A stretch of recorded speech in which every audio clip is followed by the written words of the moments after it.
In today's video, I'm going to be comparing Star Wars Battlefront's Rogue One Scarif DLC to the film Rogue One: A Star Wars Story.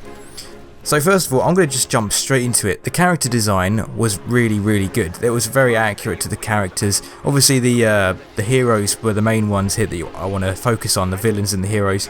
Jyn is very accurate. I mean, there was a couple of minor things, same with Krennic. There's a couple of minor differences which you can't really have a bit of a go at because it's a game, you know, they've made them very accurate. So other than that, like, you can't really sniff at it too much. It's very accurate. The level design, I mean, I honestly, I watched the film yesterday and I was really surprised at how accurate DICE made the map. It's so accurate to the film.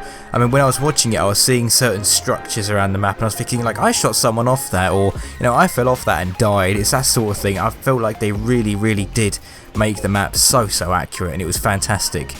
When it comes to infiltration mode, this is my favourite part. When with the film, there was like a rushed panic, which is what a rebellion really sort of should be.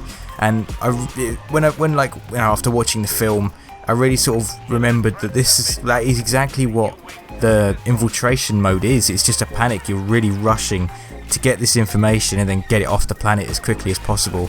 And I mean, I really liked that, and it actually made like the Empire seem like quite a threat, which it usually isn't in the Star Wars universe.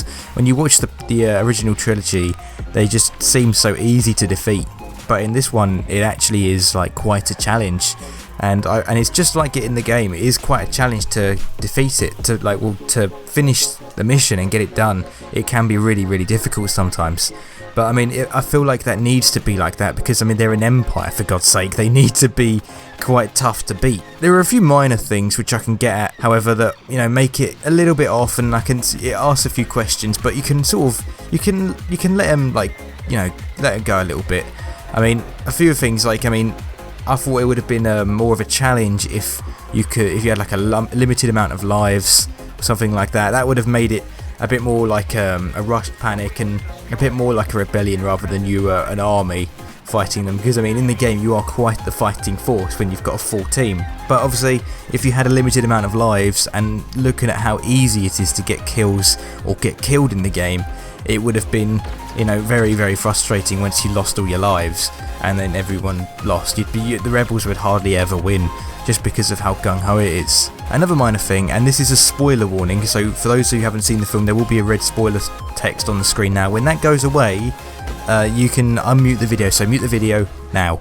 So, at the end of infiltration, you get on the U-Wing and you fly up to space, but obviously in the film, they beam it up to the rebel ship, like, floating in orbit, and that's because the shield gate was down. They needed to get rid of the shield gate to do that, but they were still trapped on the planet, and obviously the Death Star had turned up and it fired its main reactor beam at the planet, which obviously ended up killing everyone on the planet at the end. They couldn't have really had that in the game though, because if they'd have done that, it would have made it like very obvious to what happens in the film. That's sort of like, you know, I feel like they, you know, that's one inaccuracy. Not that it's a bad thing, it's just something that's inaccurate between the games and the films. But I can't really blame them for making that change, because it would have been very obvious as to what happened. So I mean, that's definitely one inaccuracy, but I can forgive it. So spoilers are over. You can unmute the video now if you haven't unmuted it already, in which case you wouldn't hear me, but unmute it. But those are some things you can forgive when it comes to inaccuracies. Overall though, I will say the DLC is incredibly accurate to the film in many ways. There are only a few minor things that are different, and I feel like you can forgive them because it would make the mode less enjoyable for a lot of people. But I want to know what you guys think. Do you think the Scarif DLC was very accurate to the film? I feel like it is, but I'd love to hear your thoughts in the comments below. Anyway, I've been Robust. Make sure you click that like button as it really does help us out and it does show some support. Subscribe if you haven't already, and I'll see you in the next video before my voice dies.